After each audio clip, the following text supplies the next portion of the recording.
Amen. Est-ce que nous pouvons acclamer le Seigneur? Bien-aimés, peux-tu rendre les acclamations dignes à notre Dieu ce matin? Peux-tu rendre les acclamations dignes à notre Dieu ce matin?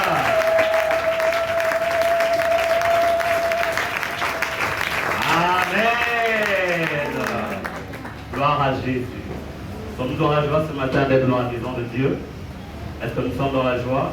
Peux-tu faire ceci? Gloire au Seigneur. Je tiens à bénir le Seigneur pour cette opportunité qu'il me donne de me tenir au-devant de vous afin d'annoncer la bonne nouvelle du Seigneur. Des remerciements envers le pasteur ainsi que son collège pour cette lourde responsabilité qu'il met en ma faible personne afin de parler de la part de Dieu. Et bien sûr, mes remerciements à vous tous qui êtes là et qui avez décidé de venir écouter la parole de Dieu. Et je prie pour que ce matin, tu sois édifié par sa parole. Amen, amen. Bien-aimés, nous avons depuis un certain temps commencé un thème que le pasteur avait introduit il y a quelques jours sur la restauration de la maison de Dieu. La restauration de la maison de Dieu. Et le vendredi passé, nous étions encore en ces lieux. Nous avons entendu un formidable message qui a parlé de ma place dans la construction de l'Église, l'Église qui est un lieu de sanctification. Ma place dans la construction de l'Église, l'Église qui est un lieu de sanctification. Je ne reviendrai pas sur ce que la diaconesse Grâce a eu à nous dire, mais je tiens, s'il vous plaît, bien-aimés, à vous encourager à venir dans la maison de Dieu, à écouter sa parole, à être fortifié et à être édifié. Amen. Et ce matin, nous allons parler d'un thème toujours dans le sens de la restauration de la maison de Dieu. Le thème de ce matin, j'ai intitulé « Mon Église, le lieu de rencontre permanent avec Dieu par la sanctification ». Mon Église, le lieu de rencontre permanent avec Dieu par la sanctification. Est-ce qu'on peut tous le lire ensemble, mon Église? Nous allons. Mon Église.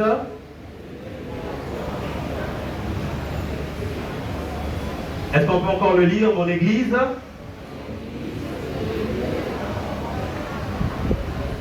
J'aimerais que tu ajoutes mon Église, les Sèmeurs. On peut le faire une fois, on y va encore. Mon Église, les Sèmeurs, le lieu de rencontre permanent avec Dieu par la sanctification. Oui, bien-aimés, l'Église des Sèmeurs est-elle réellement un lieu de rencontre permanent avec Dieu par la sanctification? Ce lieu est-il réellement un lieu de rencontre avec Dieu? J'aimerais te poser une question que tu peux répondre dans ton cœur. Combien de gens ont l'impression, lorsqu'ils viennent dans l'église, et ils se sentent loin de Dieu?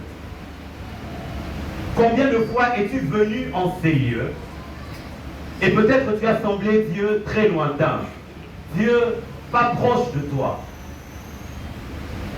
Est-ce qu'il t'est déjà arrivé d'être dans la maison de Dieu et d'avoir pensé que tu as perdu ton temps?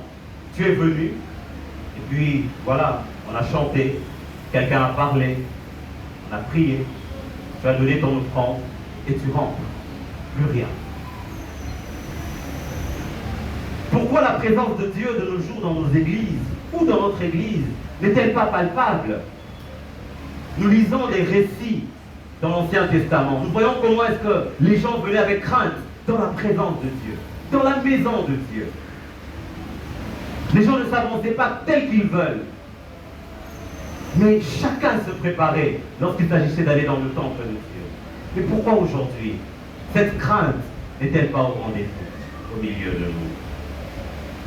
J'aimerais te donner une piste de réponse. Tu en as sûrement et probablement. Parce qu'aujourd'hui, il y a la compromission dans l'Église. Parce qu'aujourd'hui, la distraction mondaine prend sa place. Parce qu'aujourd'hui, nous nous conformons au siècle présent. Alléluia. Amen. Alléluia. Amen. Voilà pourquoi l'Église prend ce thème, la restauration de la maison de Dieu. La restauration de la maison de Dieu. Je vois souvent mes enfants, il y a quelques temps, mais ça a quand même changé. Pendant la semaine, lorsque vous les réveillez pour aller à l'école, ils sont très lourds. Je suis fatigué, je veux dormir. Je me rappelle même mon fils qui me dit souvent, je n'aime pas l'école. Mais quand il me récupère à 14 h, je veux rester encore pour jouer. Amen, amen. Amen. Et le dimanche, généralement, on ne les force pas pour se réveiller. Ça, c'est l'expérience que je fais dans ma maison. Ils se réveillent automatiquement. Au début, la motivation qu'ils avaient, je vais à l'église parce que je vais voir X, parce que je vais voir Y. Chacun de mes enfants a ses amis préférés. Je me rappelle même moi, quand j'étais encore tout petit, j'avais ce genre de motivation. Je voulais aller à l'église parce que je verrais telle personne. Hein, j'étais jeune, j'étais peut-être en deuxième secondaire. Quand je venais, il y a telle soeur que je voulais voir. Il y a tel frère que je voulais voir.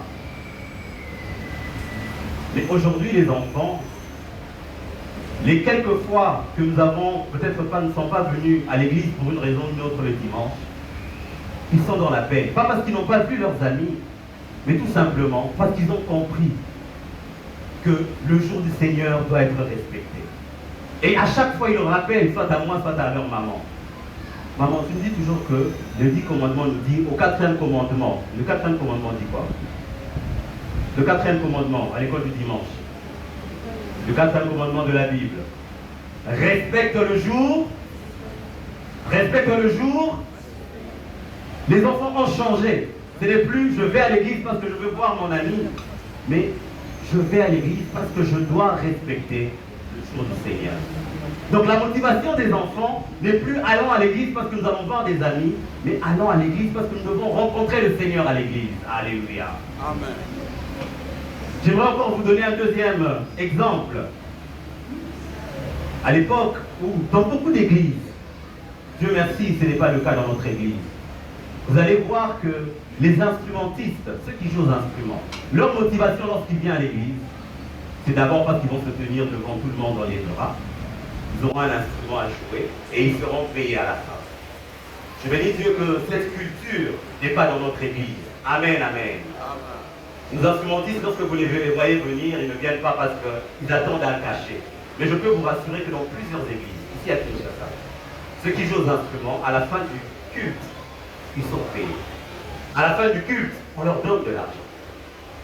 Et ces genres de personnes, lorsque vous avez cette culture, ils ne viennent pas à l'église pour rencontrer Dieu. L'église n'est plus un lieu de rencontre avec Dieu. Ça devient un autre lieu. Ça devient autre chose.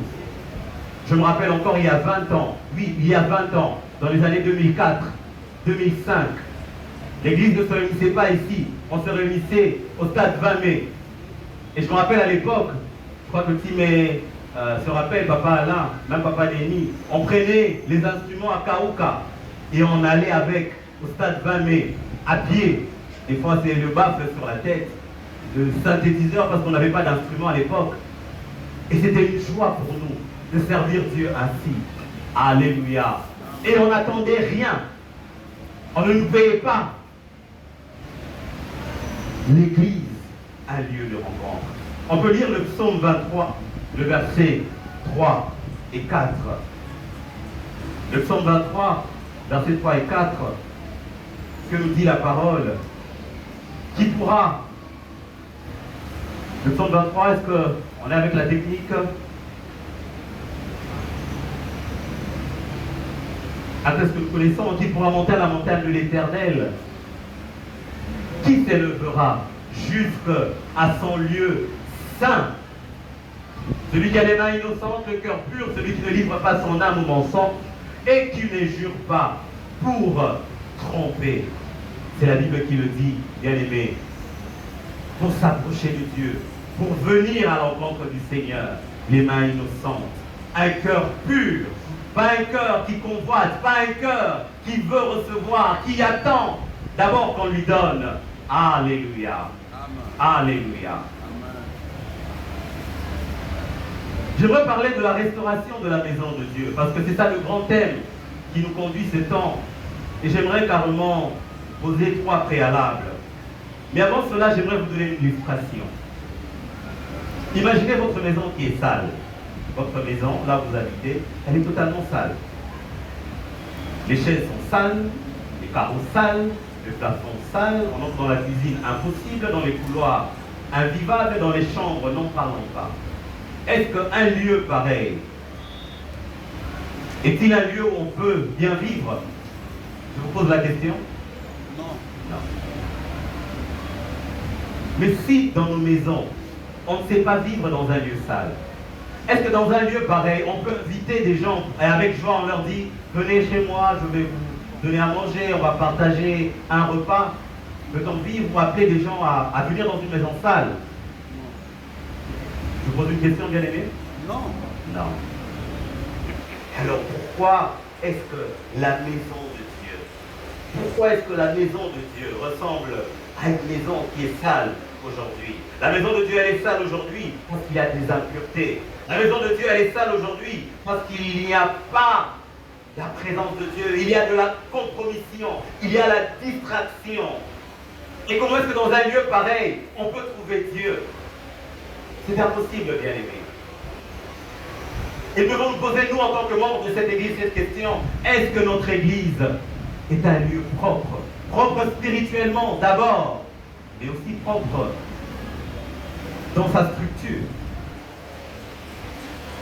Mais j'aimerais plus insister sur la propriété spirituelle. Notre église est-elle une église propre?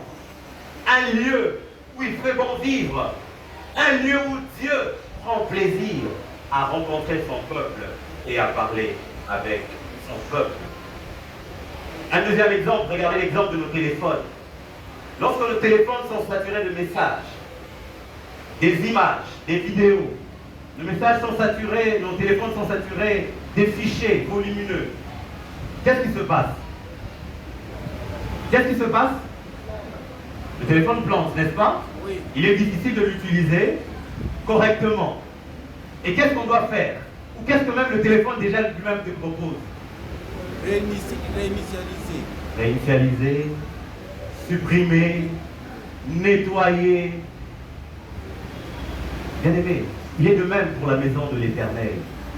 Lorsque la maison de l'Éternel est remplie d'impureté, lorsque la maison de l'Éternel est remplie de compromission et de ces choses qui ne plaisent pas à Dieu, il faudrait enlever, il faudrait ôter.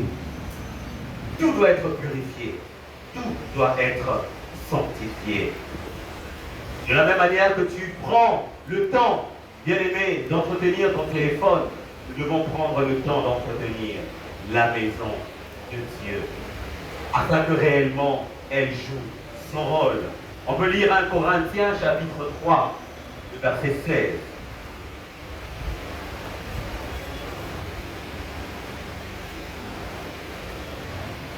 Ne savez-vous pas que vous êtes le temple de Dieu et que l'Esprit de Dieu habite en vous? Ne savez-vous pas que vous êtes le temple de Dieu et que l'Esprit de Dieu habite en vous? Oui, bien aimé, vous êtes le temple de Dieu. Cette maison est le temple de Dieu. Et l'Esprit de Dieu doit y habiter. Mais lorsqu'il y a d'impureté, lorsqu'il y a, bien aimé, de la saleté, l'Esprit de Dieu ne peut pas habiter. Alors, comme je le disais, je parlais de la maison de Dieu, la restauration de la maison de Dieu qui est le grand thème. Permettez-moi de donner 3 préalables avant d'entrer dans les vifs du sujet de ce soir. De ce matin, lorsqu'on parle de la restauration, ça veut dire que quelque chose a été endommagé. Alléluia. Amen. On ne peut pas parler de la restauration de la maison de Dieu quand tout est bien, quand tout est OK. On ne restaure pas quelque chose qui est bien. On restaure ce qui est endommagé. On est d'accord avec moi? Amen. On est d'accord avec moi? Oui. On ne peut que restaurer ce qui a été endommagé. Et si aujourd'hui le pasteur nous donne ce thème, c'est que quelque part, il y a quelque chose qui a été endommagé dans l'église de Dieu. Le premier préalable que j'aimerais te proposer dans la restauration de la maison de Dieu, c'est que nous devons reconnaître le besoin du renouveau. Un besoin de quelque chose de nouveau dans notre église. Nous devons le reconnaître. nous devons l'accepter. Nous devons reconnaître qu'on a besoin d'une nouvelle vague. On a besoin d'un nouveau vent. On a besoin d'un renouveau. Alléluia. Amen. Alléluia. Amen. Quelque chose doit être restauré au milieu de nous. Alors, quels sont les domaines dans lesquels, dans notre Église, quels sont ces domaines où la maison de Dieu a besoin d'un nouveau vent? Les diacres sont là, les anciens sont là. Des fois, nous faisons des assemblées, gloire à Dieu. Le pasteur le fait chaque année. Au début d'année, nous faisons souvent des évaluations. On s'arrête, on essaie de comprendre où est-ce que ça ne marche pas. Qu'est-ce qui dérange? Afin de répartir sur de nouvelles bases. L'Église a besoin du renouveau. Si nous voulons réellement vivre la restauration de la maison de Dieu, on a besoin de quelque chose de nouveau. Malachie 3, verset 7, la Bible dit: depuis le temps de vos pères, vous vous êtes écartés de mes ordonnances, vous ne les avez pas observées. Revenez à moi, et je reviendrai à vous, dit l'Éternel des armées. Et vous dites: en quoi devons-nous revenir? C'est Dieu qui est en train de leur parler. Revenez à moi, et moi je reviendrai. Alléluia. Amen. Église et Seigneur, nous voulons réellement une restauration de la maison de Dieu. Revenons à l'Éternel. S'il y a des domaines dans lesquels nous nous sommes écartés, revenons à l'Éternel. Apocalypse 3, chapitre 3, le verset 15, le verset 16 et le verset 19. Je connais tes œuvres, je sais que tu n'es ni froid ni bouillant. Puisses-tu être froid ou bouillant? Ainsi, parce que tu es tiède et que tu n'es ni froid ni bouillant, je te vomirai de ma bouche. Moi, je reprends et je châtie tout ce que j'aime. Et donc du zèle, réponds-toi. Alléluia. Amen. Alléluia. Amen. C'est Dieu qui parle à l'église de la Odyssée. Il dit: je connais tes œuvres. Apparemment, tu es bien spirituellement, mais il y a quelque chose qui ne marche pas. Tu es tiède, ni chaud ni froid. Et moi, ceux qui sont ni chaud ni froid, je les veux. Et si tu rentres, et si tu te repens, oui, j'aurai pitié de toi.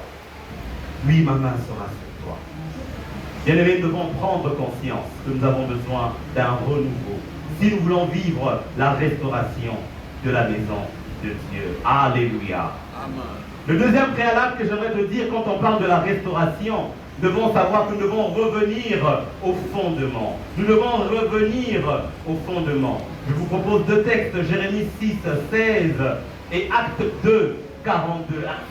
L'Éternel, placez-vous sur les chemins, regardez, demandez quels sont les anciens sentiers, quelle est la bonne voie, marchez-y, et vous trouverez le repos de vos âmes. Mais ils répondirent: nous n'y marcherons pas. Dieu leur demande de rentrer, de savoir quels étaient les anciens sentiers, quelle était la bonne voie. Référez-vous à ce qui était au début. Acte 2, 42. Ils persévéraient dans l'enseignement des apôtres, dans la communion fraternelle, dans la fraction du pain et dans les prières. Voilà 4 fondements dans lesquels les apôtres persévéraient. Lorsque l'Église était encore telle, lorsqu'on n'avait pas besoin de restauration. Et dans cette Église, on a beaucoup parlé sur Acte 2. Les anciens sont revenus, le pasteur est revenu, on a passé plusieurs mois sur cela, sur comment est-ce que l'Église primitive était en train de pouvoir évoluer. Bien aimés, les 4 choses sont importantes dans l'Église si nous voulons réellement vivre la restauration de la maison de Dieu. 1, nous devons vivre dans les enseignements. Mais combien sommes-nous vendredi? C'est un culte d'enseignement le vendredi. Culte d'enseignement. Ce n'est pas un culte d'intercession, ce n'est pas un culte d'adoration. Nous le savons, le vendredi est un culte d'enseignement. Mais combien sommes-nous? Nous avons tous des raisons. J'ai un travail. Il y a les enfants qu'on doit garder. Il y a les embouteillages. Il n'y a pas de place pour le parking. Ainsi de suite. Mais comment voulez-vous que l'Église reste stable lorsqu'on ne persévère pas dans les enseignements? Le vendredi, on passe plus de temps dans les enseignements. Et ça nous construit, ça fortifie l'Église. Alléluia. Est-ce que je parle ce matin à quelqu'un? Amen. La persévérance dans les enseignements. Un fondamental afin que l'Église soit restaurée. La persévérance dans la prière. Nous devons être une Église qui prie, une Église qui jeûne, une Église qui recherche la face de Dieu, une Église qui met la prière au centre de toute activité. Où est la place de la prière, chère maman? Où est la place de la prière, homme pentecôtiste? Où est la place de la prière, chorale? Où est la place de la prière, jeunesse? Où est la place de la prière? Alléluia. Alléluia. Est-ce que je parle à quelqu'un ce matin? Ou est-ce que Dieu parle à quelqu'un ce matin? Tu veux vivre la restauration dans ton foyer? Bien-aimé, la prière. Où est la place de la prière dans ta maison? Y a-t-il un moment fixe où tu te dis, voilà, c'est le moment de prière? J'ai une exhortation que je suivais il n'y a pas longtemps. Et cet enseignant disait, ne prie pas quand tu es faible ou fatigué. Mets le temps de la prière, ton temps de prière au moment où tu es le plus fort. Amen. Parce que généralement, c'est ce que nous faisons le matin. On se réveille, on est fort, on ne prie pas, on se lave, allez, on est pressé, les embouteillages, on est à l'école, c'est comme on travaille, on rentre cassé le soir, on doit manger, et généralement quand on mange le soir, on est KO, et c'est quand tu veux prier. Comment tu vas prier? Quand tu es totalement fatigué. Mais au moment où tu es le plus fort, mets la prière au rendez-vous. Dis-toi à Dieu, Seigneur, chaque 12 heures, je prends 5 minutes, je vais prier pour un sujet particulier. J'ai un rendez-vous avec toi. Et à 12 heures pile, quoi que tu fasses, tu es même prêt à aller aux toilettes, si tu es au service, à demander une pause, mais pour t'enfermer même 5 minutes et prier. Parce que nous devons restaurer la prière. Alléluia. Ta vie veut être restaurée, bien-aimé. Place la prière au centre et prie dans les bons moments. La Bible le dit, dans la communion fraternelle, dans la fraction du pain, des choses qui sont tremblantes dans notre Église. La fraction du pain, la communion fraternelle. Aujourd'hui, les gens ont peur de communier. Pourquoi? Parce que dans l'Église du Congo, on parle de poison. On parle des gens qui viennent tuer à l'Église. Aujourd'hui, un frère peut te donner quelque chose. Tu as peur de recevoir. Non, bien-aimé. L'Église va trembler, elle va s'écrouler. Et si nous voulons la restauration, nous devons rétablir la communion fraternelle, la fraction du pain. Amen, amen. Et je bénis Dieu parce que ces choses ont déjà été dites. Et enfin, troisièmement, pour la restauration de l'Église, de la maison de Dieu, nous devons être prêts à un changement radical. 2 Corinthiens, chapitre 5, verset 17. Est-ce que je l'ai donné? 2 Corinthiens, être prêt à un changement radical. Bien souvent, bien aimé, on est effrayé par le changement. On a peur du changement. On se dit, mais si je change, si on change telle chose ou telle attitude, si on change telle personne à cette responsabilité, est-ce que les choses ne vont pas aller de l'avant? Non, bien aimé, nous devons être prêts à un changement si nous voulons voir la maison de Dieu être restaurée. Alléluia. Alléluia. Bien souvent, oui, le changement est effrayant, mais le changement, c'est ça le catalyseur. C'est ça le chemin pour un renouveau. C'est ça le chemin pour un progrès, le changement. Et ça, nous n'allons pas lire maintenant, vous allez lire à la maison, vous pouvez écrire Jonas 3. On voit comment est-ce que Jonas est allé prêcher à Ninive. Et lorsque Ninive a accepté le message que Jonas a emmené, cette ville qui était vouée à la destruction, le Seigneur a rétabli et restauré cette ville. Acte 9, 1 à 19, vous allez lire à la maison. On voit la conversion de Paul. Comment est-ce que Paul, qui était un tueur de chrétiens, un persécuteur de chrétiens, lorsqu'il rencontre Dieu sur le chemin de Damas, comment est-ce que Paul change et il devient un acteur important pour propager l'évangélisation dans les nations. Alléluia. Laisse-moi te dire que face à la peur du changement, l'obéissance à Dieu peut apporter une nouvelle vie et une restauration complète. Amen. Face à la peur du changement, l'obéissance à Dieu peut apporter une nouvelle vie et une restauration complète. Ne disons pas que celui-là, il est meilleur dans cela. Ne l'enlevons pas. Ne le mettons pas ailleurs. Non. Dans la maison de Dieu, personne n'est indispensable. Amen, amen. Personne n'est indispensable. La Bible le dit. Lorsque tu refuseras d'adorer le Seigneur, d'acclamer, Dieu suscitera quoi? Les pierres. Amen. Dieu suscitera les pierres pour l'adorer. Lorsqu'il n'y aura plus d'adorateurs, Dieu suscitera les pierres. Alors soyons prêts, bien-aimés, pour le changement et un changement radical. J'aimerais parler de Jésus dans son temple. Parce que c'est ça, c'est que nous avons eu à donner comme sous-thème, mon église, le lieu de rencontre avec le lieu de rencontre permanent par la sanctification. Nous sommes dans Jean chapitre 2, le verset 13 à 22. J'aimerais vous demander de vous tenir debout, bien-aimés. Nous allons tous être debout, nous allons le lire ensemble. Nous allons tous être debout. Jean 2, chapitre 13. Jean chapitre 2 plutôt, verset 13 à 22. Nous le lisons ensemble. La Pâque juive était proche et Jésus monta à Jérusalem. Il trouva dans les temples les vendeurs de bœufs, les vendeurs de brebis, les vendeurs de pigeons, les changeurs assis. Il en fait un fouet avec des cordes. Il les chassa tous du temple, ainsi que les brebis et les bœufs. Il dispersa la monnaie des changeurs. Il renversa les tables. Il dit aux vendeurs de pigeons, ôtez cela d'ici. Ne faites pas de la maison de mon père une maison de trafic. Ses disciples se souvinrent qu'il était écrit, le zèle de ta maison me dévore. Les Juifs, prenant la parole, dirent, quel miracle nous montres-tu pour agir de la sorte? Jésus leur répondit, détruisez ce temple et en 3 jours, je les relèverai. Les Juifs dirent, il a fallu 46 ans pour bâtir ce temple. Et toi, en 3 jours, tu le relèveras. Mais il parlait du temple de son corps. C'est pourquoi lorsqu'il fut ressuscité des morts, ses disciples se souvinrent qu'il avait dit cela.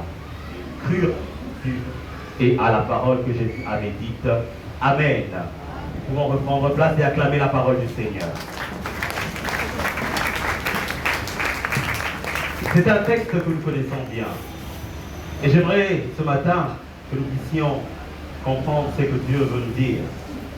J'aimerais te poser une question, bien-aimé. Qu'est-ce qu'est l'Église pour toi? L'Église pour toi, c'est quoi? Est-ce un bâtiment ou un lieu de rencontre avec Dieu? Si on devrait te proposer ces deux assertions, hein, comme on le fait à l'école ou à l'université, on a plusieurs assertions. Qu'est-ce qu'est l'Église pour toi? A, c'est un bâtiment. B, un lieu de rencontre avec Dieu. Quel est le concept de l'Église que tu vas prioriser? Parce que je sais qu'il y a des gens qui sont très intelligents, ils vont dire les deux, un. Voilà pourquoi je dis, qu'est-ce que tu vas prioriser comme réponse? Un bâtiment ou un lieu de rencontre avec Dieu? Ceux qui pensent que c'est en priorité d'abord un bâtiment, lève la main. Ceux qui pensent que c'est d'abord en priorité un lieu de rencontre avec Dieu, lève la main. Amen, amen. Je vois qu'il y a même des gens qui n'ont pas levé la main, donc ils sont dans la 3e assertion. Les deux. Amen, amen. Dans ce texte, nous voyons Jésus arriver au temple. Et il arrive dans ce temple où il trouve des vendeurs de brebis. On peut remettre le verset 13, verset 14. Nous allons aller progressivement. Il trouve dans le temple des vendeurs de bœufs, des vendeurs de brebis, des pigeons, des changeurs, assis. Verset 15. Ayant fait un fouet avec des cordes, il chassa tout du temple, ainsi que les brebis et les bœufs, les dispersa, la monnaie des changeurs et renversa les tables. Bien-aimés, regardez ce que Christ trouve dans le temple. Vous verrez que ce temple, l'endroit où il était, c'était le lieu où David, Salomon, disons, avait construit le temple de l'Éternel et l'avait donné à Dieu. C'était le lieu où on avait mis l'arche de l'Alliance à l'époque. Et lorsque vous avez l'histoire de ces lieux, vous verrez que le premier temple que Salomon a eu à construire avait été détruit. Et ça a été restauré dans l'époque de Jérémie. Et ça avait encore été détruit. Et 46 ans, parce qu'après on parle de 46 ans dans ce texte, L'empereur Hérode va venir construire le temple. Mais lorsque l'empereur construit ce temple, c'était d'abord pour que ce soit un lieu d'échange. Pas un temple pour adorer Dieu, mais un lieu d'échange. Et tout cela, c'était dans ce même lieu, là où Jésus arrive. Et il trouve ce désordre dans la maison de Dieu.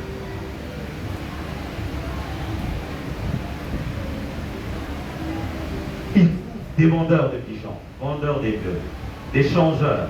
Il trouve des cabanes. Imaginez-vous, un jour, on vient et dans l'église, on trouve toutes ces choses, par-ci, par-là. Mais en permanence. Ce n'était pas quelque chose d'une journée, non. C'était ça permanent. À chaque fois qu'on vient à l'église, on trouve ce marché. Pendant près de 30 ans.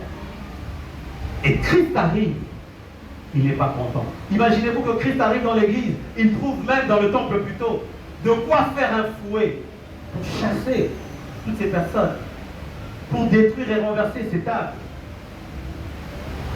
Je me suis posé la question, si aujourd'hui Jésus devrait entrer dans notre église, les seigneurs, qu'est-ce qu'il va renverser? J'aimerais te poser cette question, tu la réponds quand même intérieurement. Qu'est-ce que Dieu ou Jésus peut renverser lorsqu'il vient dans cette église? Est-ce qu'il trouvera des choses à renverser? Parce que dans le temple, Christ a eu à renverser des choses. Parce qu'ils ont défiguré. L'église, ce temple n'était plus un lieu de culte. Ce temple était devenu un lieu de rencontre entre les hommes. Ce n'était plus devenu un lieu de rencontre entre Dieu et l'homme, mais un lieu de rencontre entre les hommes et les hommes. C'est ça même le rôle d'un marché, n'est-ce pas? Lorsqu'on va au marché, on n'est pas pour rencontrer Dieu. On va rencontrer des hommes qui vendent, on donne l'argent, on prend, on fait des échanges, et ainsi de suite. Non, l'église est un lieu de rencontre avec Dieu, et non un lieu de rencontre des hommes avec des hommes. Voilà pourquoi même lorsque je vous ai donné l'exemple de mes enfants, cela a été restauré. Lorsqu'on a compris que les enfants, leur première motivation, c'était de voir d'abord leurs amis en venant à l'église, nous leur avons dit non. Le 4e commandement dit, respecte le jour du Seigneur, et ils le respectent. Et je veux dire le Seigneur, car cela a déjà été un fondement dans l'école du dimanche de notre église. On leur a enseigné cela. Amen, amen. Alléluia. L'église, un lieu de rencontre avec Dieu, et non un lieu de rencontre des hommes avec des hommes. Si tu es d'accord avec moi, tout est ceci. Si Dieu entre dans ta vie aujourd'hui, quelles sont les tables qu'il va renverser? Quelles sont ces choses qui doivent être renversées? Parce que nous l'avons lu, ton corps est le temple du Saint-Esprit, là où Dieu doit habiter. Mais Dieu n'y est pas, parce qu'il y a des choses qui se sont établies, parce qu'il y a des marchands, parce qu'il y a maintenant, ton cœur devient un lieu d'échange, un lieu où tu acceptes n'importe quoi. Hébreux chapitre 12, le verset 1er, si on peut le lire. Nous donc aussi, puisque nous sommes environnés d'une si grande nuée de témoins, rejetons tout fardeau et le péché qui nous enveloppe si facilement, et courons avec persévérance dans la carrière qui nous est ouverte. Rejetons, refusons ces marchands.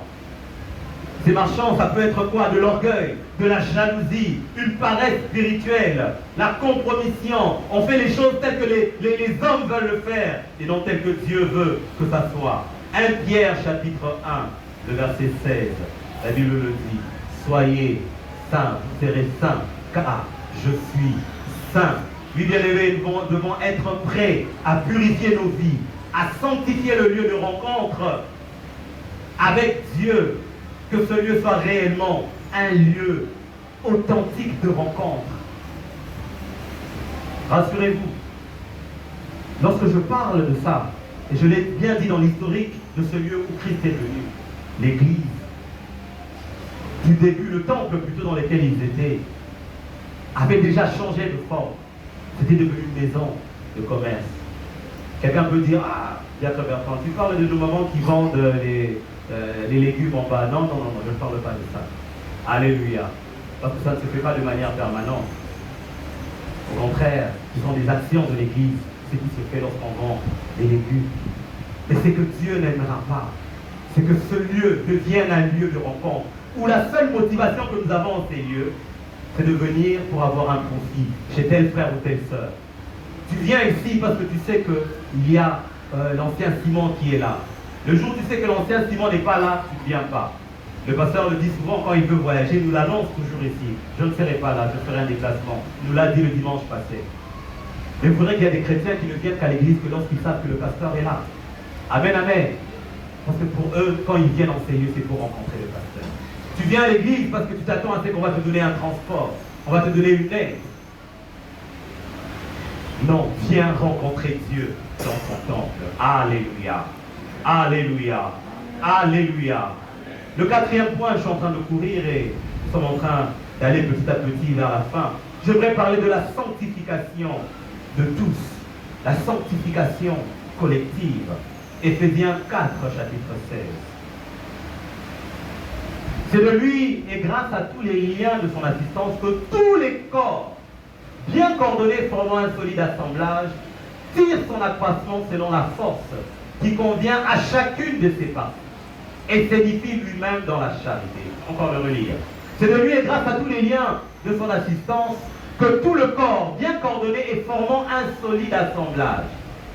Le corps bien coordonné et formant un assemblage solide tire son accroissement selon la force qui convient à chacune de ses parties et s'édifie lui-même dans la charité. Bien-aimés, ce texte ne peut simplement te dire que la maison de Dieu est comme un corps. La maison de Dieu est comme un corps. Et dans ce corps, tout est bien coordonné. Chaque chose joue son rôle. Alléluia. Et parce que chacun joue son rôle, cela est un solide assemblage. Et notre force, la force de cette église qui doit être restaurée, c'est lorsque chacun joue son rôle. Mais maintenant, lorsque un membre ne joue pas son rôle, c'est tout le corps qui boite, c'est tout le corps qui est en faiblesse. Voilà pourquoi nous devons veiller les uns sur les autres. Alléluia. Voilà pourquoi la vie de pureté, la vie de sanctification de mon frère doit être aussi ma priorité. Parce que lorsque mon frère tombe, ça va entacher l'église. Lorsque mon frère tombe, oui, ça va déstabiliser l'église. Parce que lorsque le bras ne sait plus jouer son rôle, le pied qui doit marcher est en train de jouer le rôle du bras. Et ça va déstabiliser le corps. Imaginez une équipe de football où nous avons chacun ayant son poste. Mais celui qui doit marquer les buts, l'attaquant, ne joue pas son rôle. Il ne vient pas aux entraînements. Et lors du match, lors du concours, il n'est pas au point. Vous verrez que même si les autres sont en forme, et que celui qui doit marquer le but n'est pas en forme, ça va emboîter, ça va empiéter. Si une victoire arrive, ça sera par plusieurs efforts. Un gardien qui ne joue pas son rôle, même si un des meilleurs attaquants, il va réceptionner des buts. Et son équipe sera perdante. Alléluia. Amen. Alléluia. Amen. Nous devons veiller les uns sur les autres. Nous sommes un corps. Et nous devons essayer, lorsqu'on parle de l'Église, ce lieu de rencontre, par la sanctification, faire un effort afin que nous puissions nous sanctifier. Pour voir la maison de Dieu restaurée, Dieu nous appelle chacun à être des joueurs actifs et engagés dans la sanctification. Alléluia. Amen. Alléluia. Amen. Nous devons être des joueurs actifs engagés dans la sanctification. Des joueurs actifs engagés dans la sanctification. Alors, j'aimerais finir par ces quelques distractions qui nuisent à la sainteté. Parce que nous devons veiller sur notre vie collective. Aujourd'hui, nous avons des distractions modernes. Nous sommes dans un temps qui évolue à 1000 à l'heure. Et beaucoup de choses, malheureusement, nuisent à notre sainteté. Les distractions actuelles nous éloignent de Dieu. Elles nous empêchent de rester connectés à Dieu. Alléluia. Amen. Alléluia. Est-ce que quelqu'un m'entend ce matin? Est-ce que quelqu'un est édifié ce matin? Bien-aimé, j'aimerais vous proposer c'est quelques 5, 6 distractions modernes, distractions actuelles qui nuisent à la sainteté.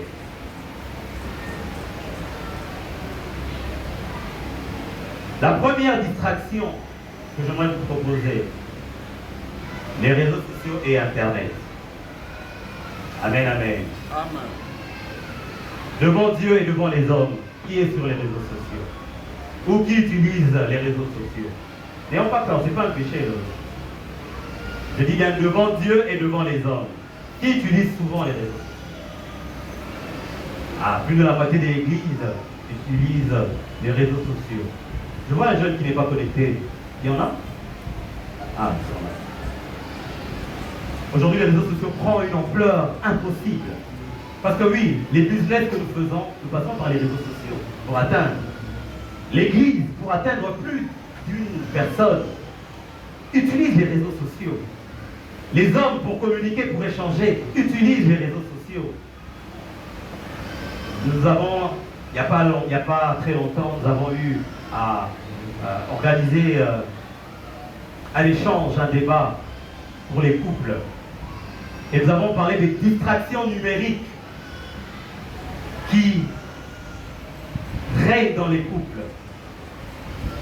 Et on a fait le constat que plus d'une personne, chaque matin, parmi les 3 premiers réflexes qu'il a lorsqu'il se réveille, c'est de prendre son téléphone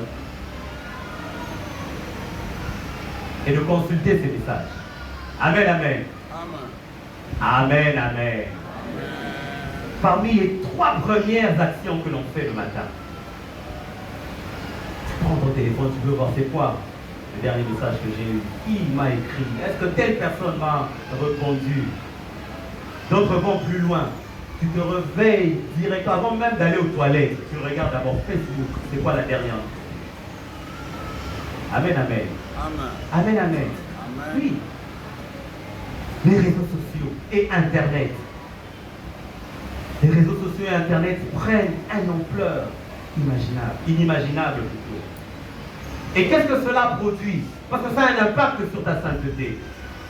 Ça produit de l'envie quand à chaque fois tu es sur les réseaux. De l'envie, tu commences à envier. Aujourd'hui, il y a même on appelle ça comment? Un job ou une carrière que les gens font. On t'appelle influenceur, n'est-ce pas? Non, c'est quoi tu fais dans la vie? Je suis influenceur. Ah, influenceur c'est quoi? Quelqu'un qui poste chaque jour, tu es obligé de poster quelque chose dans les réseaux. Oh, je suis coach en amour, coach en X, Y. Tu es obligé à chaque fois de poster. Et vous verrez que ceux qui conseillent dans la communication vous diront que lorsque vous êtes dans les réseaux sociaux, il faudrait toujours communiquer. Il ne faudrait pas couper le fil.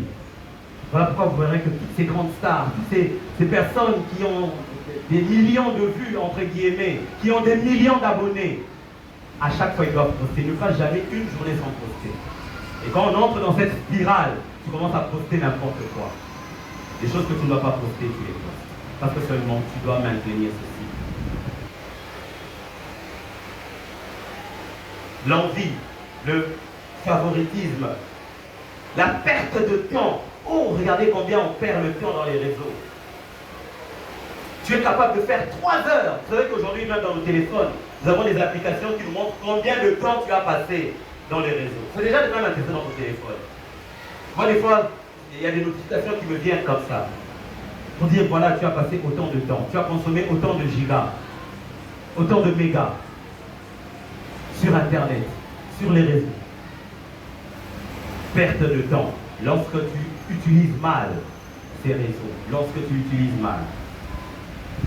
Et l'impact dans ta sainteté, ça limite ton temps avec Dieu. Tu verras que les 45 minutes que tu as passées sur les réseaux sociaux, si tu avais pris que 10 minutes seulement pour prier, même pour ouvrir ta Bible et lire, pour méditer, tu serais instruit. Amen, amen. Amen. Dieu allait t'influencer. Ce qui t'influence aujourd'hui, c'est parce que tu regardes trop les réseaux sociaux. Mais lorsque tu regardes trop la Bible, tu seras influencé autrement. Amen, amen. Amen. Alléluia. Amen. Quel est le remède aux réseaux sociaux? Premièrement, fixe des limites. Dis-toi, moi les réseaux sociaux, je ne les regarderai que quand j'arrive à la maison, pendant maximum 20 minutes, et c'est tout. Si tes réseaux sont, c'est ton business, mets-toi une discipline pour que réellement que quand tu es dans les réseaux, tu es dans le business. Et non, tu es dans le réseau en même temps. Tu es dans le business en même temps, en train de regarder les profils des gens. Nous sommes ici à l'église souvent. Combien de gens ont fermé leur connexion? Réponds dans ton cœur. Combien de gens ont fermé leur connexion depuis qu'ils sont entrés dans l'église? Combien de gens ont fermé leur téléphone depuis qu'ils sont entrés dans l'église? Combien de gens, depuis que j'ai commencé à parler, ont senti le téléphone vibrer et pendant 2 secondes, distraction qui nuise à la sainteté. Alléluia. Amen. Voilà pourquoi même une fois, je me rappelle, le docteur Samuel, hein, l'Indien, c'est Samuel, c'est ça, du cinquantenaire. Samuel. Il a dit, quand vous venez à l'église, évitez d'utiliser les Bibles du téléphone, utilisez les Bibles en version dure. Amen, amen.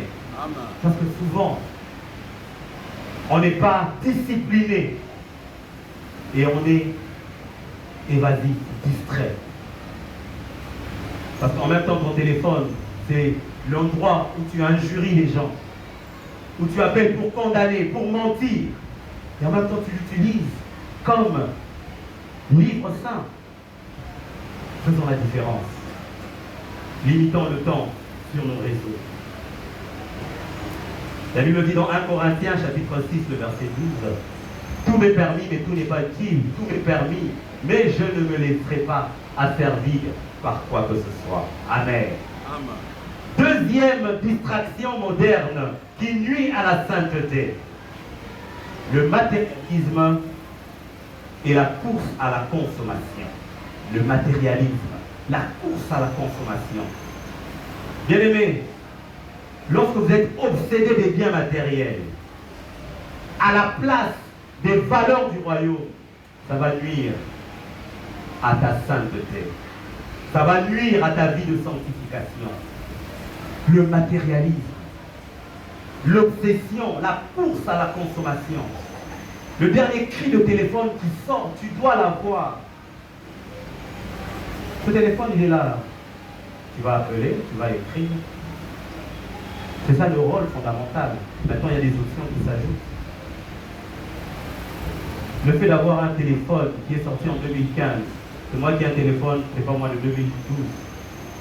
Un téléphone qui est sorti en 2024, et c'est lui qui a un téléphone de 2012. Où est le problème? C'est vrai, tu peux t'équiper, mais que ça ne soit pas une obsession. Alléluia. Amen. Je parle bien de l'obsession, la course à la consommation. Tu peux t'équiper, mais que ça ne soit pas une obsession. Aujourd'hui, on est derrière toute la dernière tendance. On se rappelle des téléphones qui étaient sortis dans les années 2000, 2003, 2002, qui coûtaient 200, 300 dollars. Aujourd'hui, ces téléphones coûtent 5 dollars. 5, 10 dollars. Le matérialisme. Ne soyons pas derrière ces choses. Ne courons pas derrière ces choses. Sachez se contenter de ce que Dieu vous donne. Alléluia. Amen. Alléluia. Amen. Priorisons le royaume des cieux. Alléluia. C'est ça l'attitude et le remède qu'il faut avoir. Soyez dans la simplicité. Appliquez la générosité. Et vous allez vaincre le matérialisme. Tu vas vaincre la course. La course à la consommation. Matthieu 6, 19, 20, vous allez les lire à la maison. Je cours derrière le temps. Le troisième divertissement, ou plutôt la troisième distraction de ces temps modernes, de ce siècle présent, c'est le divertissement excessif. Divertissement excessif. Quand je parle de divertissement excessif, je vois la consommation des films, la consommation des séries, La consommation des jeux vidéo pour les plus jeunes. Vous êtes derrière toutes ces nouveautés. Il y a des séries que tu ne peux jamais rater. Je me rappelle à l'époque, lorsque les séries ouest-africaines inondaient la ville de Kin. Non, mais c'était impossible. Et aujourd'hui, nous avons des séries novelas. Nous avons des séries en ligne. On veut toujours être derrière toutes ces choses. Le divertissement excessif, ça va nuire à ta sainteté. Tu vas perdre chaque jour ton temps à ces choses au lieu de le prioriser dans la présence de Dieu. Éphésiens 5, chapitre 15.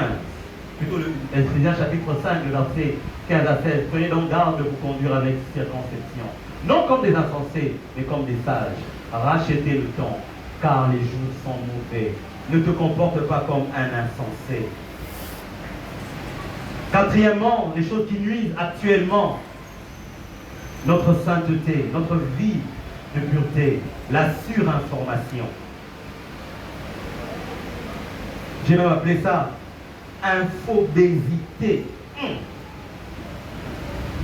Je ne parle pas de l'obésité, mais infobésité. Ça veut dire quoi? Que tu veux être au courant de la dernière nouvelle.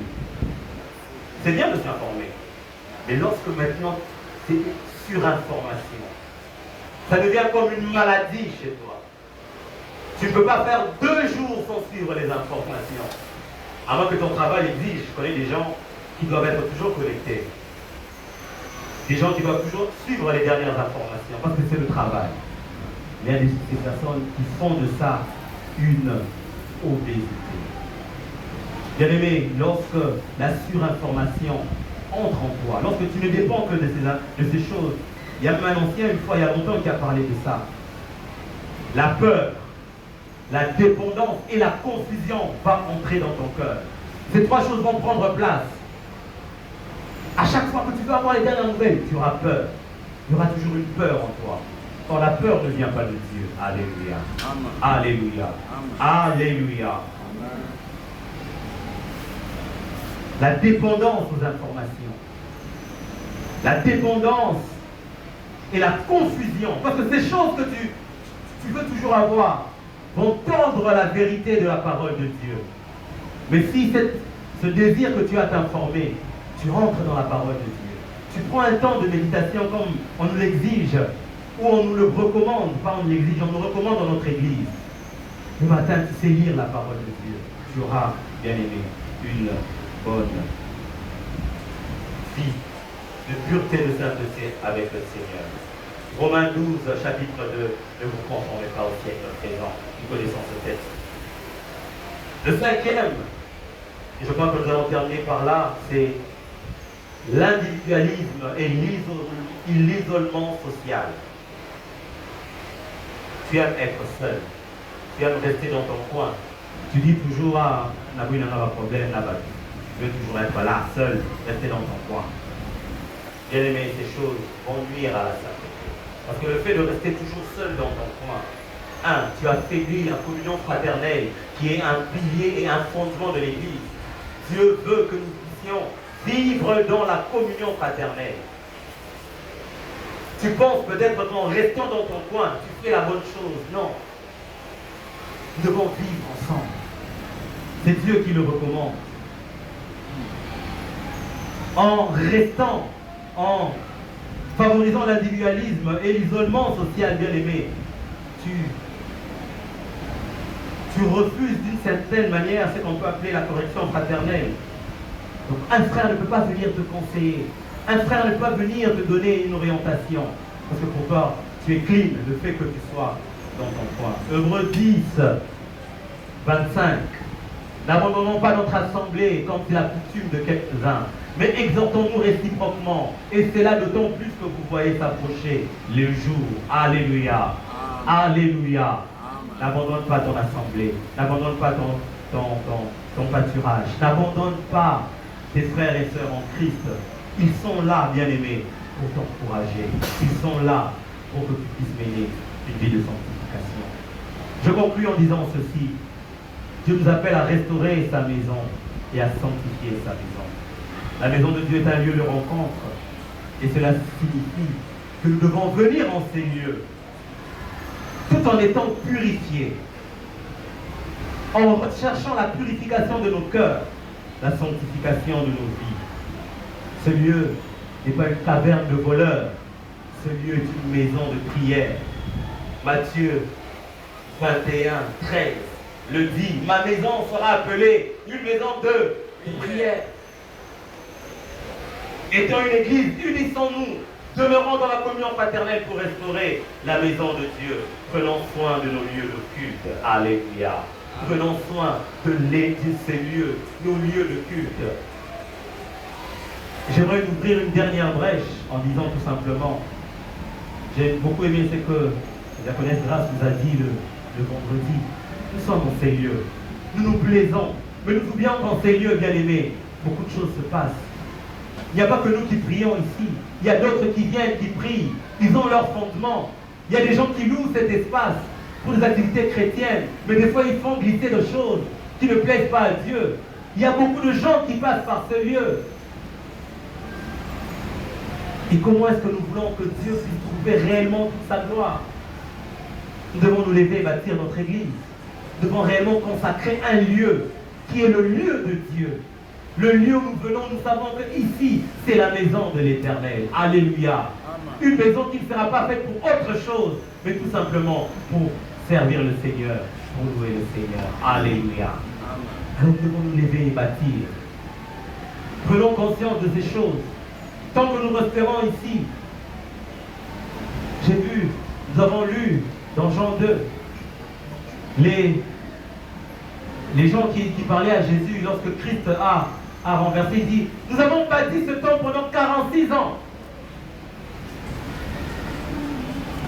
Moi je vous ai parlé il y a 20 ans, on prenait les baffes sur la tête et on partait à l'église. Il y a peut-être une quinzaine d'années qu'on a lancé le programme de construction de cette église. Papa Némi, l'ancien Némi, l'a dit ici au niveau de cette chaire. On risque de voir Délicia et Sublime, nos enfants de l'école du dimanche, construire. Le dimanche passé, on l'a vécu. Les enfants sont venus, pas avec l'argent, mais avec des clous.